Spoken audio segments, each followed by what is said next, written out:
Bonjour à tous. Dans cette séance, on va essayer de faire la deuxième partie du chapitre 2 sur le calcul vectoriel et intégral.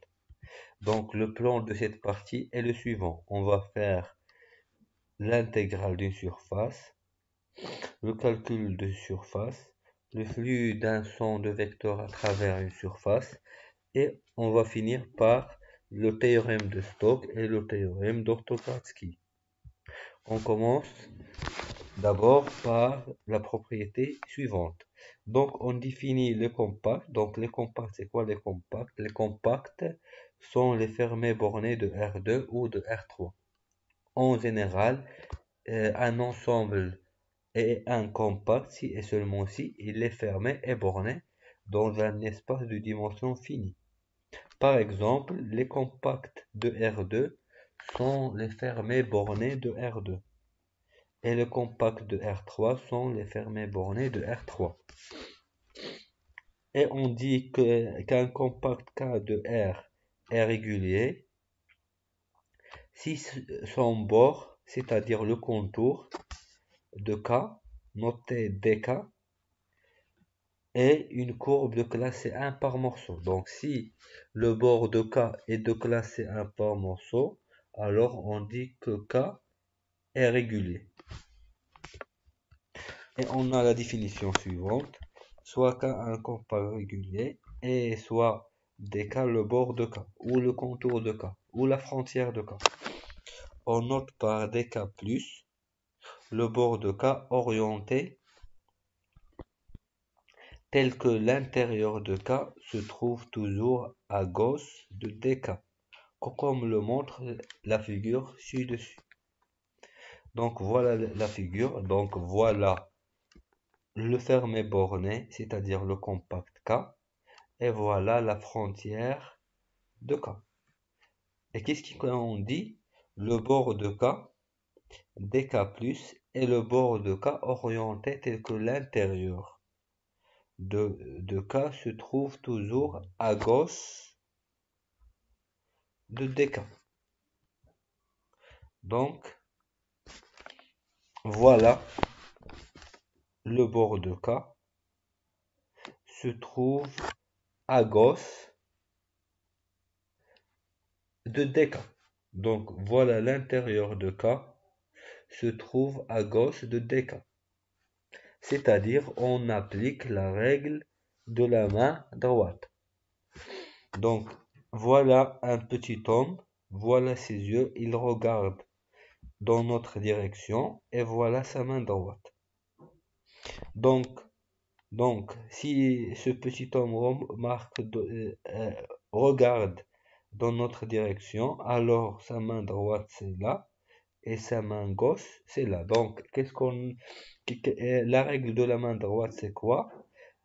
C'est-à-dire que si on pose ce petit homme sur la frontière, sa main droite sera toujours à l'intérieur de K. Donc voilà, on pose le petit homme qui regarde dans notre direction, alors toujours sa main droite se trouve à l'intérieur de K. Voilà, on pose le petit homme, il regarde dans notre direction, voilà sa main droite, et il se trouve toujours dans K. Voilà le petit homme, voilà sa main droite, sa main droite est toujours dans l'ensemble K. Et voilà le petit homme, et voilà la main droite. La main droite se trouve toujours dans l'ensemble K. Donc c'est ça la règle de la main droite. C'est-à-dire on considère un petit homme et ça sa main droite car il regarde dans notre direction et il faut mettre le petit homme sur la frontière telle que la main droite se trouve toujours dans K. Donc on a fait ça et on déduit alors la direction. Donc voilà la première, voilà la direction. Donc c'est ça le bord orienté dans le sens positif, c'est-à-dire dk plus. Maintenant, on considère un autre compact. Donc ça c'est l'ensemble K. Il est coloré en gris. Donc ici, on a un trou. Donc K est infermé et K est borné. Donc K est un compact. Donc ça, c'est K. Et ça, c'est la frontière de K. La frontière de K est composée de deux parties. La frontière externe et la frontière interne. Donc, l'union de la frontière externe et la frontière interne, c'est le bord de K qui est noté dk. Donc, on va essayer d'appliquer la règle de la main droite sur le compact K. Voilà, donc voilà la règle de la main droite.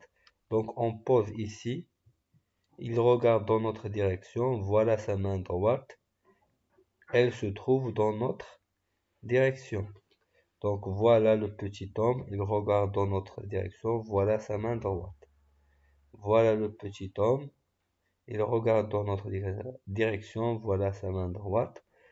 Voilà le petit homme, voilà la main droite, et il regarde dans notre direction. Maintenant, ça c'est pour le contour ou le bord externe. Maintenant, le bord interne. Donc voilà le petit homme, il regarde dans notre direction. La main droite doit être dans l'ensemble K, donc voilà la direction. Voilà le petit homme, il regarde dans notre direction, et voilà la main droite. Voilà le petit homme, il regarde dans notre direction, voilà la main droite. Et enfin, on a ça. Donc, qu'est-ce qu'on a? On a cette direction. Ça, c'est le sens positif pour le contour externe, c'est-à-dire le sens contraire des aiguilles d'une montre. Et à l'intérieur, qu'est-ce qu'on a? On a le sens contraire. Et on a obtenu tout ça en utilisant la règle de la main droite. Maintenant, on va essayer de donner le théorème de Green-Riemann. Donc, soyons qu'à un compact régulier de classe de R2. C'est quoi un compact? C'est un fermé borné. Et c'est quoi un régulier? C'est-à-dire le bord de K, noté dk, et de classe c'est 1 par morceau. Donc, et soit oméga K, soit oméga égale pxy dx plus qxy dy, une forme différentielle, avec pxy et qxy, deux fonctions de classe C1 sur K. Alors, la formule de Green-Riemann nous dit que l'intégrale sur le compact K de la dérivée de Q par rapport à x moins la dérivée de P par rapport à y dx dy sera l'intégrale sur le bord de K orienté dans le sens positif de P de xy dx plus Q de xy dy. Donc c'est ça. Ça c'est petit d, c'est pas grand d, ça c'est petit d. Et c'est ça la formule de Green-Riemann. Donc, il faut que K soit un compact régulier de R2 et P et oméga égale P de xy plus Q de xy, une forme différentielle, c'est-à-dire que P et Q sont deux fonctions de classe C1 sur K. Alors, l'intégrale double sur K de la dérivée de Q par rapport à x moins la dérivée de P par rapport à y dx dy sera égale l'intégrale sur le bord de K de pxy dx plus qxy dy. Et maintenant, on va essayer de faire une petite application de la formule de Green-Riemann. Donc, on pose P de xy égale à moins y et Q de xy égale à x. Et soit K une ellipse pleine d'équations. K c'est l'ensemble de xy appartenant à R2 tel que x au carré sur a au carré plus y au carré sur b au carré inférieur ou égal à 1. Donc, voilà l'ellipse pleine d'équation x au carré sur a au carré plus y au carré sur b au carré égale à 1. Donc, si on remplace x par 0 et y par 0, donc x 0 sur a au carré plus 0 sur b au carré est inférieur à 1. Donc, le point 0, 0 appartient à l'ellipse pleine. Donc, tout cet ensemble de points-là, de la même façon, on peut montrer que toute la partie en couleur gris appartient à l'intérieur de l'ellipse, c'est-à-dire l'ensemble K, c'est l'intérieur de l'ellipse de centre 0, 0 et de rayons A et B. Et maintenant, on note dk le bord de K et il est donné par l'équation. L'ensemble de x, y appartient à R au carré tel que x au carré sur A au carré plus y au carré sur B au carré égale à 1. Donc, ça c'est l'ensemble K. Alors, c'est quoi le bord K?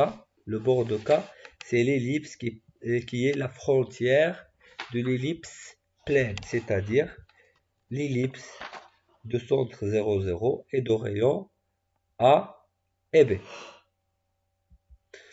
Donc, ça c'est l'ensemble K. Donc, c'est quoi la paramétrisation d'un point M qui appartient à A? Avec M appartient à K, alors M sera égal à AR cos θ plus BR sin θ. Avec θ va varier entre 0 et 2π et le R va varier entre 0 et 1. Donc si R égale à 0, le M sera le point 0, 0. Et si R égale à 1, alors M sera égal à A cos θ plus B sin θ avec θ varie entre 0 et 2π. Donc ça sera exactement l'ellipse de centre 0, 0 et de rayon A et B. Et pour la frontière de K, on considère le sens positif, c'est-à-dire le sens contraire des aiguilles d'une montre, ou en utilisant la règle de la main droite. Maintenant, soit oméga égale P de xy dx plus Q de xy dy, une forme différentielle avec Px. P de xy égale à moins y et Q de xy égale à x sont deux fonctions de classe C1. Ainsi, K et aussi on a K est un compact régulier car sa frontière est de classe C1 par morceau. Alors, on a oméga est une forme différentielle avec P et Q de classe C1 car P et Q de classe C1 et K est un compact régulier dans R2, donc on peut appliquer la formule de Green-Riemann qui nous dit que l'intégrale sur le compact K de la dérivée de Q par rapport à X moins la dérivée de P par rapport à Y dx dy sera égale l'intégrale sur le bord de K orienté dans le sens positif de P de xy dx plus Q de xy dy. Et ici, il y a petit dy, c'est pas grand d, c'est petit d. Alors, on remplace Q de x, y par x et P de xy par moins y. Donc, ici, ce sera la dérivée de x par rapport à x moins la dérivée de y par rapport à y. Donc, ça serait égal l'intégrale sur le bord de K P de xy dx, ça sera moins y dx, plus q de xy dy, ça sera x dy. Et on simplifie. Donc la dérivée de x par rapport à x, c'est 1. Et la dérivée de moins y par rapport à y, c'est moins 1. Avec moins, ça sera plus 1. Donc 1 plus 1 sera égal à 2. Et on fait sortir le 2. Donc ça sera l'intégrale double de 1 dx dy. Et l'intégrale double sur le compas k de dx dy, c'est égal à l'aire de k, ou la surface de k, la mesure de la surface de k. Avec 2, donc 2, la mesure de la surface de k sera égale à 2, l'intégrale double sur k dx dy. Et ça sera égal à quoi? Ça sera égal à la dérivée, à l'intégrale sur le bord de k de moins y dx plus x dy. Maintenant, on va essayer de calculer la deuxième partie. C'est-à-dire, on va calculer l'intégrale sur le bord de k orienté dans le sens positif de moins y dx plus x dy. Donc, on sait, d'après la forme, que chaque point de l'ellipse, c'est-à-dire le bord de k, l'ellipse, est paramétrisé m. Le coordonné par rapport à x, c'est a cos θ. Donc la projection du point M sur l'axe des x, c'est a cos θ. Et la projection sur l'axe des y, ça sera b sinus θ.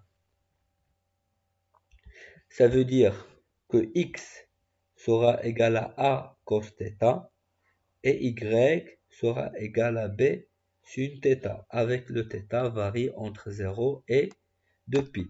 Et c'est ça la paramétrisation d'une ellipse de centre 0, 0 et de rayon A et B.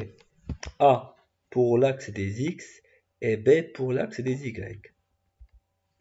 Donc, qu'est-ce qu'on a? On a X égale à A cos θ. Donc, dx sera moins A sinus θ dθ. Et y sera égal à b sin θ, donc dy sera égal à b cos θ dθ. Donc dy sera égal à b cos θ dθ. Donc, on va diviser ici par 2 et diviser ici par 2. On aura l'aire de k, ça sera 1 sur 2, l'intégrale sur le bord de k de moins y dx plus x dy. Donc on va diviser ici par 2 et diviser ici par 2. On va trouver que l'aire de k sera égale à 1 demi l'intégrale sur le bord de k de moins y dx plus x dy. Donc moins y sera moins b sinus θ. Et dx c'est moins a sinus θ dθ. Plus a égale à a cos θ. Et dy c'est égal à b cos θ dθ. Et on multiplie. Donc, ici, qu'est-ce qu'on a? On a moins avec le moins, ça sera plus.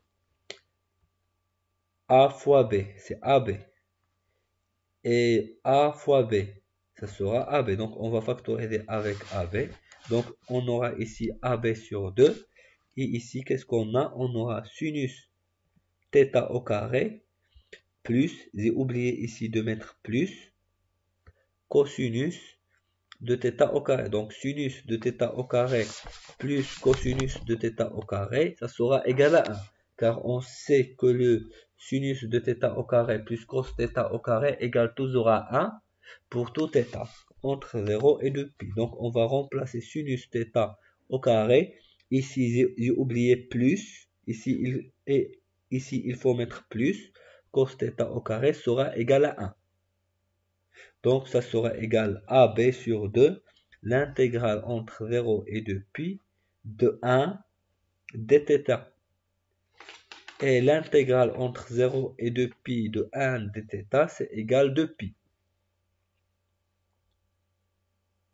Donc ça sera AB sur 2 fois 2π. On simplifie le 2 avec le 2, qu'est-ce qu'on aura? On aura AB fois π. Alors la surface de l'ellipse de centre 0, 0 et de rayon A pour l'axe des X et B pour l'axe des Y est donnée par R de K où R de l'ellipse égale A fois B fois π.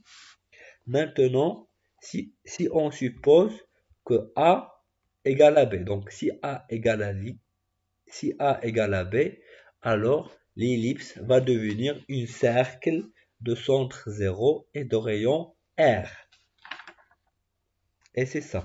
Lorsque A égale à B égale à R, l'ellipse K va devenir un disque de centre, un cercle plein ou un disque de centre 0, 0 et de rayon R.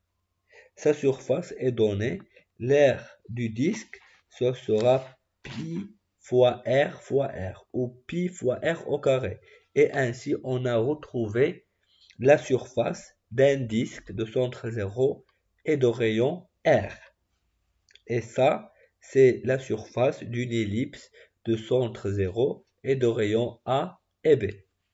Maintenant, nous allons essayer de donner la définition de la circulation d'un son de vecteurs sur une courbe ou sur un chemin quelconque. Donc, et on commence soit avec un vecteur, un son de vecteur qui est égal à PQR, qui correspond à la forme différentielle oméga égale à P dx plus Q dy plus R dz. C'est-à-dire que V fois dm, le produit scalaire, ça sera le vecteur PQR fois dm qui est égal dx, dy, dz. Donc le produit scalaire entre V qui est égal à PQR et dm qui est égal à dx, dy, dz sera égal à P dx plus Q dy plus R dz qui est la forme différentielle oméga égale à P dx plus Q dy plus R dz. Et soit gamma un chemin inclus dans oméga, défini par la paramétrisation. Gamma, c'est l'ensemble de points petit gamma de t qui est égal x de t, y de t et z de t pour t variant entre A et B. Alors, l'intégrale curviligne du son de vecteur V le long du chemin gamma, ou aussi la circulation du son de vecteur V le long du chemin gamma, est donnée par l'intégrale sur gamma de oméga, c'est égal l'intégrale sur gamma de V au point M fois dm. On sait que V au point M, ce sera P x, y, z, q de x, y, z, r de x, y, z fois dm, ça sera dx, dy, dz. Et on va faire le produit scalaire. Donc ça sera égal à quoi? À p de x, y, z dx plus q de x, y, z dy plus r x, y, z dz. Et maintenant, on remplace, c'est-à-dire on remplace x en fonction de t, donc ça sera x de t, y ça sera y de t et z sera z de t.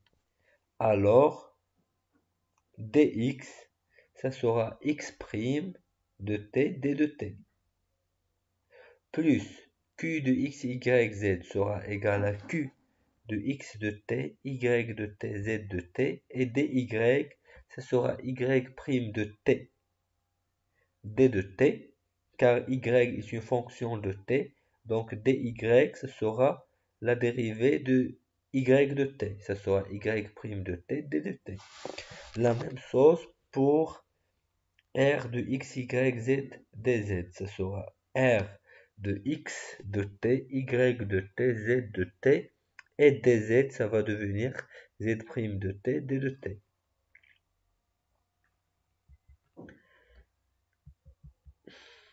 Car, d'après la paramétrisation, x sera une fonction de t, y une fonction de t, et z une fonction de t avec t entre a et b. Donc ici, on doit avoir à la place de gamma l'intervalle entre a, l'intégrale entre a et b, car ici la variable c'est t, avec t varie entre a et b. Donc ici on doit mettre a et ici on doit mettre b. Maintenant on va faire un petit exemple et on va calculer la circulation du vecteur v qui est égal à pqr avec p égale à y au carré, q égale à x au carré et r égale à 0 le long de la demi-ellipse gamma supérieure orientée dans le sens positif, définie par gamma, c'est l'ensemble des x, y, z appartiennent à R3, tel que y supérieur à 0, et x au carré sur a au carré plus y au carré sur b au carré égale à 1 dans le plan z égale à 0.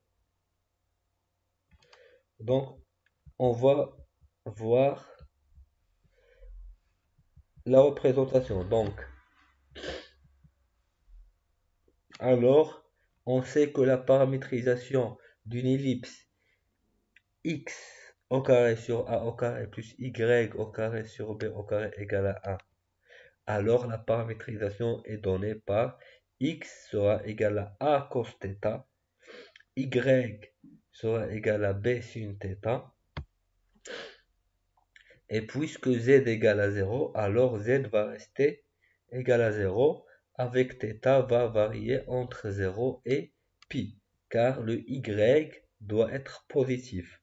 Donc le sinus doit rester toujours positif, et on sait que le sinus est positif seulement sur l'intervalle 0 pi, et le sinus est négatif sur l'intervalle pi de pi. Donc, si y est supérieur à 0, alors le sinus doit être supérieur à 0, et le sinus θ est supérieur à 0, si et seulement si θ est entre 0 et pi. Maintenant, on va considérer, on va essayer de calculer dx, dy et dz. On a x égale à a cos θ. Donc dx, ce sera moins a sinus θ dθ. Et y égale à b, y égale à b sin θ, donc dy, ce sera b cos θ dθ. Et y et z égale à 0, donc la dérivée de z, ça sera 0 d de θ ou 0. Maintenant, on va, avant de continuer cet exemple-là, on va rappeler c'est quoi un repère orthonormé direct. Donc, un repère orthonormé direct, il est toujours en utilisant la main droite. Donc, le pouce représente les x, l'index représente les y, et l'éculaire et le doigt au milieu représente l'axe des z. Donc c'est ça un repère orthonormé direct. Le pouce, c'est l'axe des x, l'index, c'est l'axe des y, et ça, c'est l'axe des Z. Maintenant, il y a une autre représentation d'un repère orthonormé direct. C'est-à-dire, ça, c'est le pouce, et ça, c'est l'index avec le pouce avec le X, l'index avec le Y, et le doigt au milieu avec le Z. Maintenant, une autre représentation. Le pouce dans la direction des X, l'index c'est la direction de Y, et voici la direction de Z. Donc, ce sont les trois cas possibles pour représenter un repère orthonormé direct. Maintenant, on va essayer de représenter gamma. Gamma, c'est l'ensemble des x, y, z appartenant à R3 tel que x au carré sur a au carré plus y au carré sur b au carré égale à 1 et z égale à 0. Donc, voilà z. Puisque z égale à 0, donc on va travailler sur le plan x, o, y. Donc on est dans le plan x, o, y, car z égale à 0. Et qu'est-ce qu'on a? On a y supérieur à 0. Donc on va travailler seulement dans la direction positive de y. On ne va pas considérer la partie négative de y. Donc on va considérer seulement la partie positive de y. Et on a ici l'équation de l'ellipse. L'ellipse d'équation x au carré sur a au carré plus y au carré sur b au carré égale à 1. Ça veut dire une équation de l'ellipse de petits rayons A dans la direction des X et de rayons B dans la direction de Y. Donc voilà une ellipse. Dans la direction des X, on a le rayon A et dans la direction de Y, on a le rayon B. Et puisque Y est toujours positif, donc le sinus sera toujours positif, donc le θ va varier seulement entre 0 et pi pour avoir y positif. Si le θ varie entre pi et de pi, le y sera négatif. C'est pourquoi on va prendre seulement le demi-ellipse dans la direction positive de y, c'est-à-dire le θ va varier entre 0 et pi. Et le point M sera toujours représenté par M égale à A cos X plus B sinus Y. Donc, ici I et ici Z. Donc, la projection sur l'axe des X, ça sera A cos θ. Et la projection sur l'axe des Y, ça sera B sinus θ. Et le repère est orthonormé direct, c'est-à-dire le pouce, c'est l'axe des X, l'index, c'est l'axe des Y, et ça, c'est l'axe des Z, car on a utilisé la règle de la main droite, c'est-à-dire le pouce de la main droite, c'est le X, l'axe des X, l'index de la main droite, c'est le Y, et le vecteur restant, c'est l'axe des Z. Et ça, c'est un repère orthonormé direct, et toujours dans une représentation graphique, on utilise un repère orthonormé direct pour avoir des résultats corrects. Maintenant, c'est ça la représentation. Maintenant, on va essayer de continuer. Alors, la circulation du son de vecteur V égale à y au carré, x au carré, 0, le long du chemin gamma parcouru dans le sens positif est donné par, donc voilà gamma parcouru dans le sens positif est donné par l'intégrale sur gamma de oméga, c'est l'intégrale sur gamma de V dm. V, c'est égal x, y au carré, x au carré, 0. Et dm, c'est dx, dy, dz. Et on va faire le produit scalaire entre le vecteur v et le vecteur dm. Donc ça sera y au carré dx plus x au carré dy plus 0 dz. Et puisqu'on a déjà donné la paramétrisation de gamma en fonction de θ, on remplace x par a cos θ, y b sin θ, dx par moins a sin θ dθ, dy b cos θ dθ, et z par 0 et d de z par d de 0 ou 0 d de θ.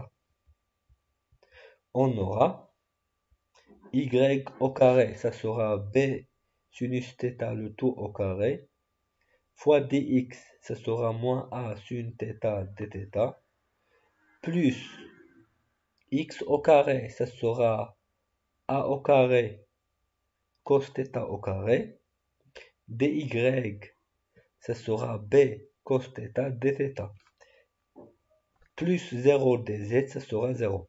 Et on va essayer de calculer cette intégrale qui est une intégrale simple dans R. Donc ça va donner b au carré fois moins a, ça sera moins ab au carré, sinus de θ à la puissance 3,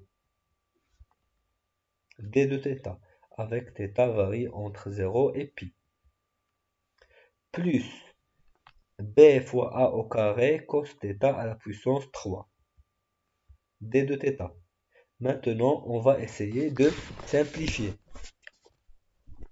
On a sinus à la puissance de 3 de θ, c'est égal à quoi? C'est égal à sinus au carré de θ fois sinus θ. Et sinus au carré de θ, ça sera 1 moins cos au carré de θ. Donc, on a remplacé sinus au carré par 1 moins cos au carré. Donc, il va rester sinus θ dθ. De la même façon, le cos θ à la puissance 3 sera cos θ au carré fois cos θ. Et on va remplacer cos θ au carré par 1 moins sin θ au carré.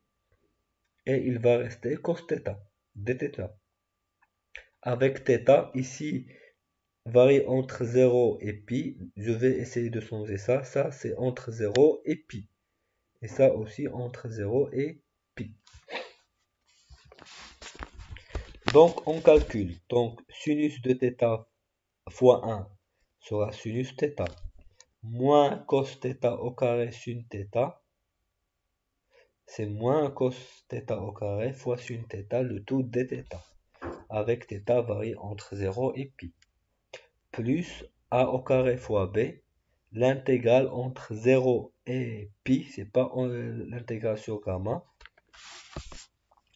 cos θ fois 1, c'est cos θ, et moins sinus θ fois cos θ, ça sera ici d de θ.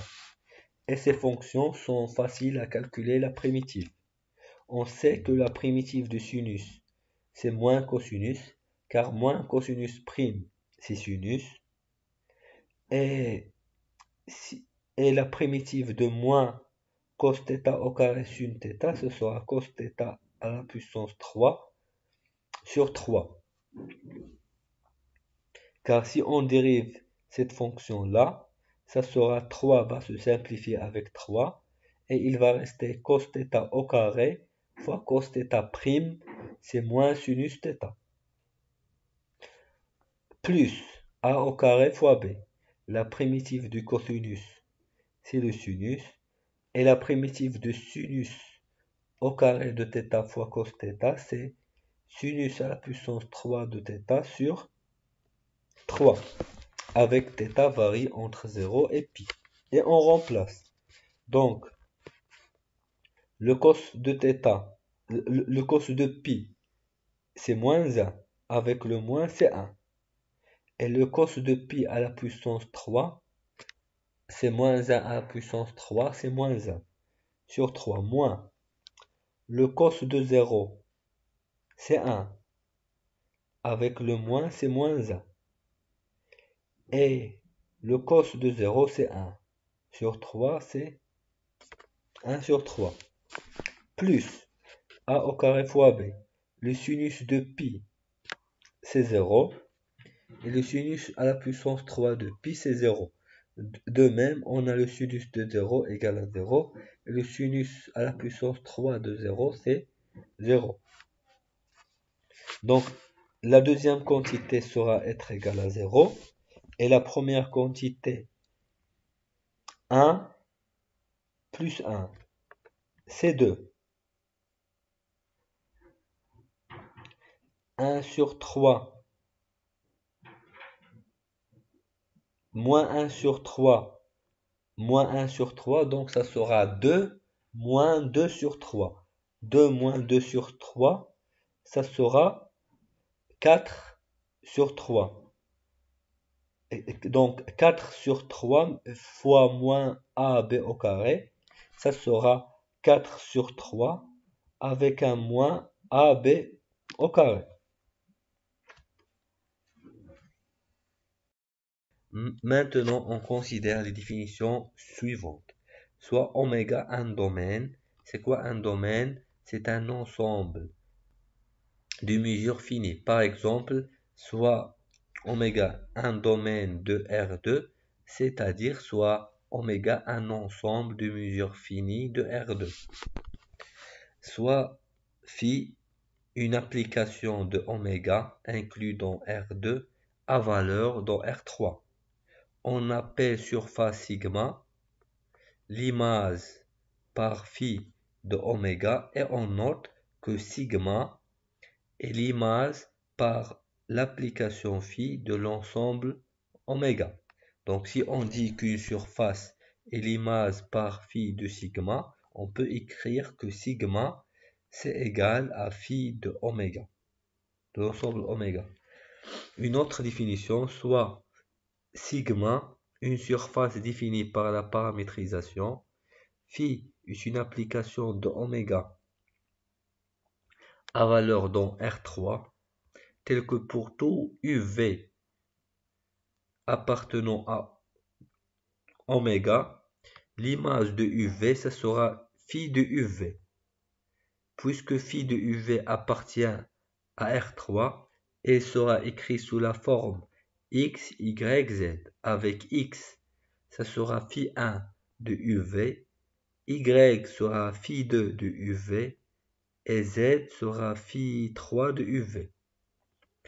Tel que l'application phi de UV doit être différenciable, c'est-à-dire dérivable. Et la dérivée de classe C1. Maintenant, on suppose, maintenant on a une autre définition. Si les vecteurs, la dérivée de phi par rapport à u, c'est-à-dire la dérivée de phi 1 par rapport à u, la dérivée de phi 2 par rapport à u, la dérivée de phi 3 par rapport à i, ça c'est le premier vecteur. Et le deuxième vecteur, c'est la dérivée de phi par rapport à v. C'est égal à la dérivée de phi 1 par rapport à v, la dérivée de phi 2 par rapport à v et la dérivée de phi 3 par rapport à v sont linéairement indépendants, c'est-à-dire un vecteur n'est pas linéaire avec l'autre ou un vecteur n'est pas égal à l'autre vecteur multiplié par un réel. Par exemple, le premier vecteur égale alpha fois le deuxième vecteur. Donc, si le premier vecteur et le deuxième vecteur ne sont pas linéairement indépendants, c'est-à-dire ne sont pas l'un égal à un réel fois l'autre, alors il existe un plan tangente à la surface sigma au point x m0 qui est égal à phi de x0, y0, qui est caractérisé par donc l'équation de ce plan tangente égale l'ensemble des points M appartenant à R3, tel que M égale à phi de U0 V0, plus U moins U0, la dérivée de phi par rapport à U, au point U0 V0, plus V moins V0, la dérivée de phi par rapport à V au point U0 V0. Et la normale à la surface au point M et la droite affine passant par le point M est perpendiculaire au plan tangent. On va expliquer ça. Donc, voilà la surface sigma. Elle est colorée en jaune. Voilà le plan PM, le plan tangente. Donc, le plan tangente, il est tangente à la surface sigma au point M. Donc, les vecteurs directeurs du plan PM, le plan tangente, c'est les deux vecteurs, c'est d phi, la dérivée de phi par rapport à U et la dérivée de phi par rapport à V. Et la normale, N, elle est perpendiculaire, c'est-à-dire orthogonale au plan PM, ou aussi elle est orthogonale au vecteur dφ sur du et dφ sur dv. Donc on peut dire que si la dérivée de phi par rapport à u et la dérivée de phi par rapport à v ne sont pas linéaires, sont linéairement indépendants, on peut définir le plan tangente à la surface sigma au point M. Et la normale, c'est quoi la normale? C'est le produit vectoriel de dφ par rapport à u, vectoriel, le dérivé de phi par rapport à v. Donc, elle sera orthogonale au plan PM. Le plan tangent à la surface sigma au point M. Donc, c'est ça l'équation du plan tangente. Et la normale, c'est-à-dire le vecteur n, voilà le vecteur n, la normale à la surface au point M et la droite affine passant par le point M est perpendiculaire, c'est-à-dire orthogonale au plan tangent, comme elle est représentée dans cette figure. Aussi, un vecteur normal est donné par n sera le produit vectoriel de la dérivée de phi par rapport à u et la dérivée de phi par rapport à v. Avec la dérivée de phi par rapport à u, c'est la dérivée de phi 1 par rapport à u, la dérivée de phi 2 par rapport à u, la dérivée de phi 3 par rapport à u. Et la dérivée de phi par rapport à v, c'est la même chose. La dérivée de phi 1 par rapport à v, la dérivée de phi 2 par rapport à v, et la dérivée de phi 3 par rapport à v.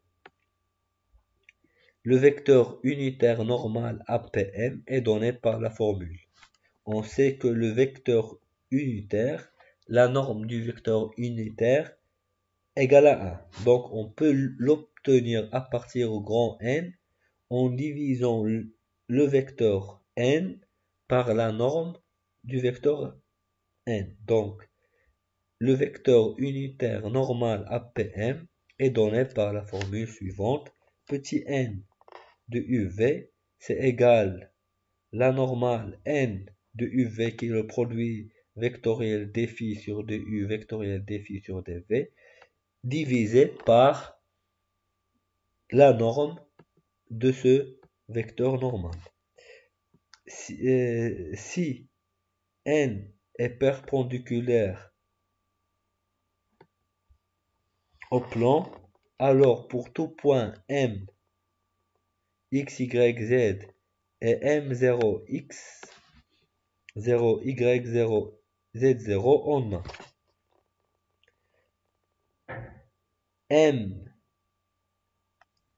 M0 est orthogonal au vecteur normal n.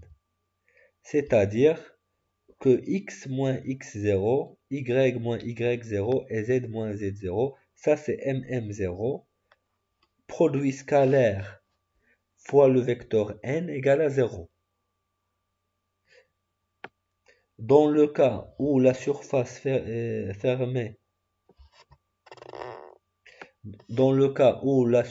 fermée, n, c'est-à-dire la normale, est dirigée vers l'extérieur.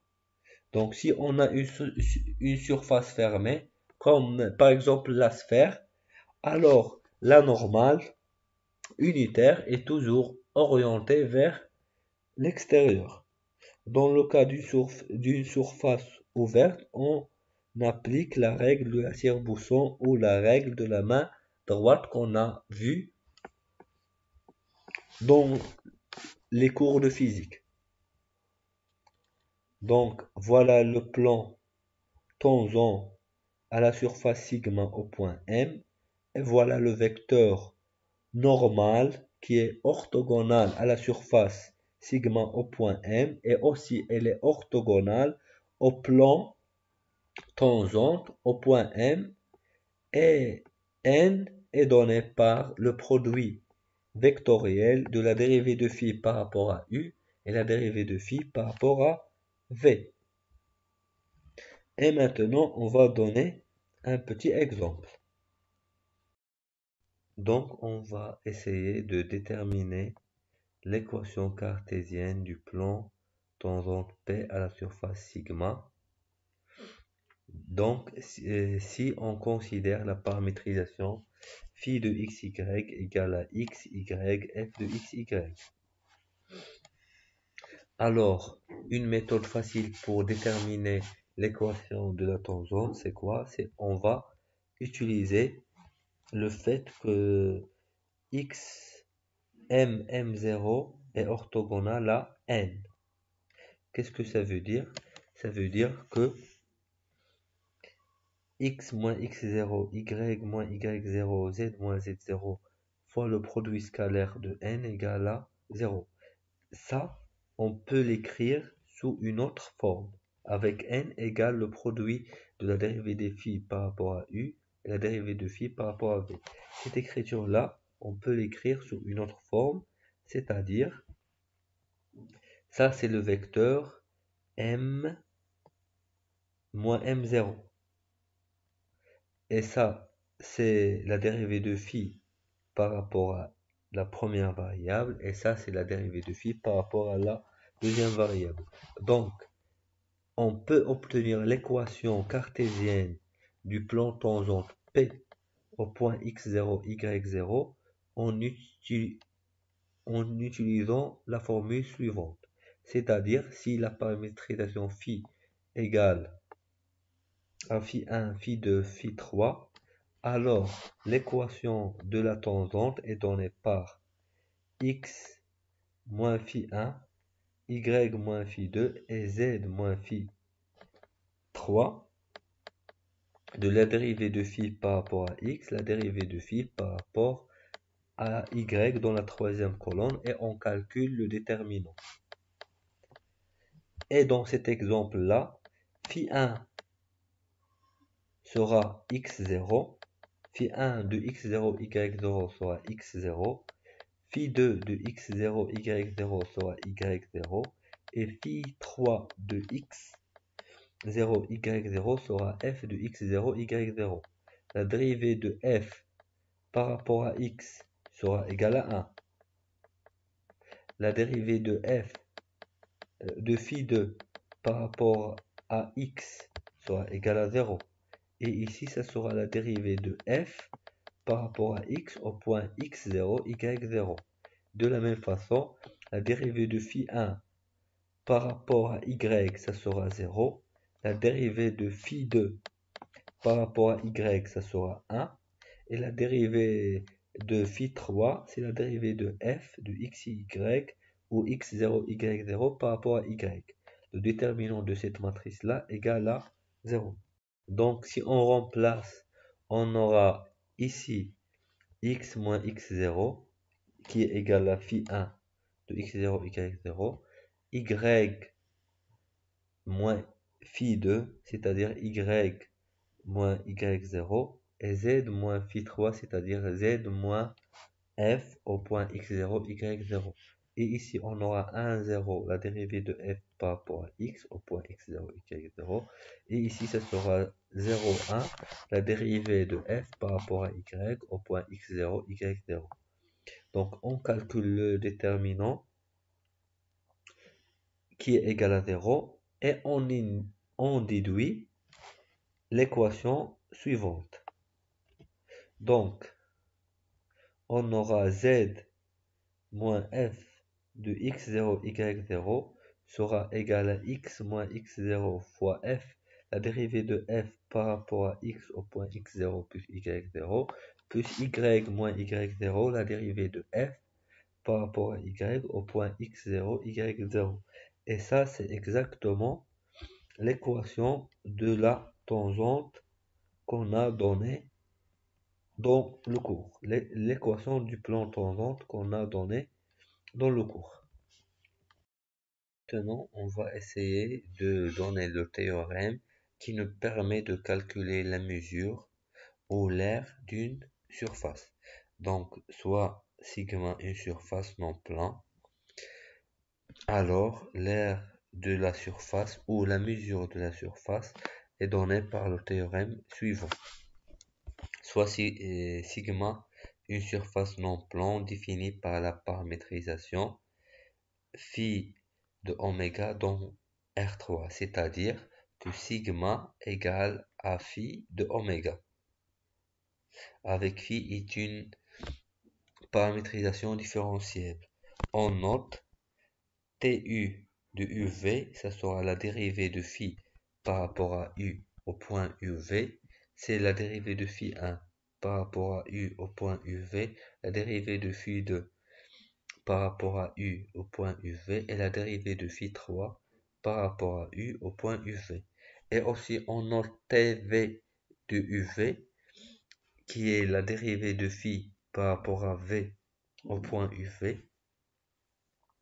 Ça sera égal la dérivée de phi 1 par rapport à V au point UV, la dérivée de phi 2 par rapport à V au point UV et la dérivée de phi 3 par rapport à V au point UV. Alors, l'aire d'une surface, sigma, c'est égal à l'intégrale sur le domaine oméga de la normale U, V, de la normale N au point UV, du dV. Et puisque N égale la dérivée de phi par rapport à U vectoriel, la dérivée de phi par rapport à V, donc il sera égal TU au point UV vectoriel TV au point UV. Donc l'aire de sigma sera l'intégrale sur oméga de N au point UV du dV, ou l'intégrale sur oméga de TU au point UV vectoriel, produit vectoriel TV au point UV, du dV, ou aussi égale à la norme du produit vectoriel de la dérivée de U par rapport de la dérivée de phi par rapport à U et la dérivée de phi par rapport à V du dV. Et on va faire une application. Donc, pour calculer l'aire ou la mesure d'une surface sigma, il suffit de calculer la dérivée de la paramétrisation par rapport à U, la dérivée de la paramétrisation par rapport à V, et calculer le produit vectoriel, puis calculer la norme et intégrer la norme sur le domaine oméga. Et on va donner un exemple. Donc, le premier exemple, c'est calculer l'aire d'un cylindre. Donc, soit sigma, la surface définie par l'ensemble des x, y, z appartenant à R3, tel que x au carré plus y au carré moins 2ax égale à 0, avec z varie entre 0 et as. Donc, on va essayer de détailler cette équation-là. Donc, x au carré plus y au carré moins 2a. Moins 2ax. Donc x au carré plus y au carré moins 2ax, ça sera égal à x au carré plus y au carré moins 2ax plus a au carré moins a au carré égale à 0. Et on a x au carré moins 2a au carré plus a au carré est une identité remarquable qui est égale à x moins a le tout au carré. Donc, ces termes-là sera égal à x moins a au carré plus y au carré égale à a au carré.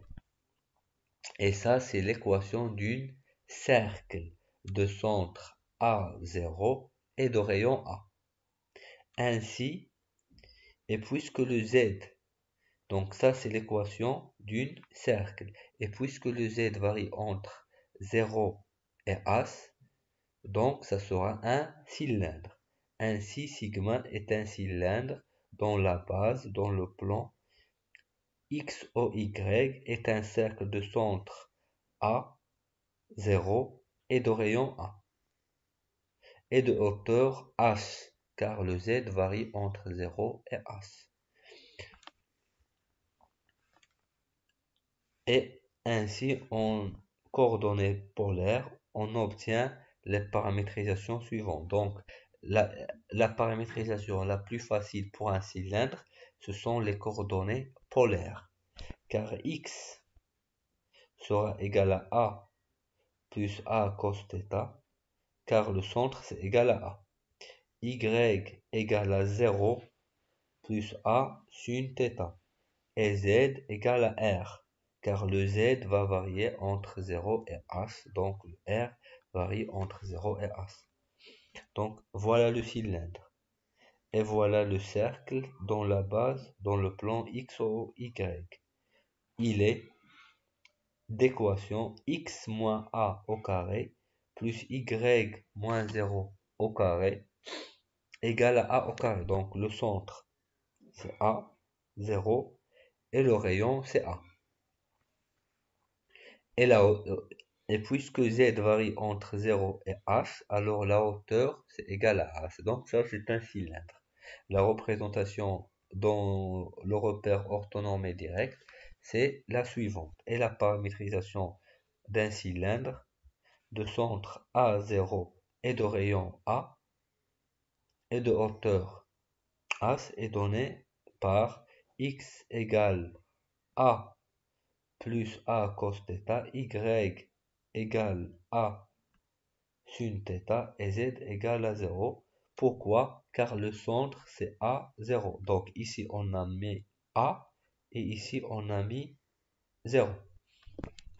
Avec le θ va varier entre 0 et 2π. Voilà le θ. Il commence par l'axe des x et il varie entre 0 et 2π. Et la hauteur r varie entre 0 et h. Donc θ va varier entre 0 et 2π et r va varier entre 0 et h. Et, l'ensemble oméga c'est 0 2π fois 0h. Et n est orienté vers l'extérieur. Voilà n. Elle est orientée vers l'extérieur. Mais ici, n, ce n'est pas important l'orientation de n, car on va calculer la norme de n, donc l'orientation, ce n'est pas important. Donc, la dérivée de phi par rapport à θ, donc on va dériver x par rapport à θ, y par rapport à θ et z par rapport à θ. Si on dérive x par rapport à θ, il sera moins AR moins A sin θ. Ici, on dérive y par rapport à θ, ce sera A cos θ. Ici, on dérive z par rapport à θ, ce sera égal à 0. Donc, ça sera moins A sin θ, A cos θ, 0. Et maintenant, on va dériver phi par rapport, ça c'est pas phi de UV, ça c'est phi de θ, R. Maintenant, on va dériver phi par rapport à R. Donc, la dérivée de x par rapport à R égale à 0. La dérivée de y par rapport à R égale à 0. Et la dérivée de z par rapport à R égale la dérivée de R par rapport à R égale à 1. Donc, ça sera 0, 0, 1. Donc, ça sera 0, 0, 1. Et maintenant, on va calculer la normale n, c'est-à-dire le produit vectoriel de t, θ au point θr et tr au point θr. Donc, le produit vectoriel de t, θ au point θr et tr au point θr, c'est le produit vectoriel suivant. Donc, ça sera a cos θ moins 0, c'est a cos θ. Et ça sera 0 moins a sinus θ, ça sera a sinus θ. Et on aura 0 moins 0, ça sera 0.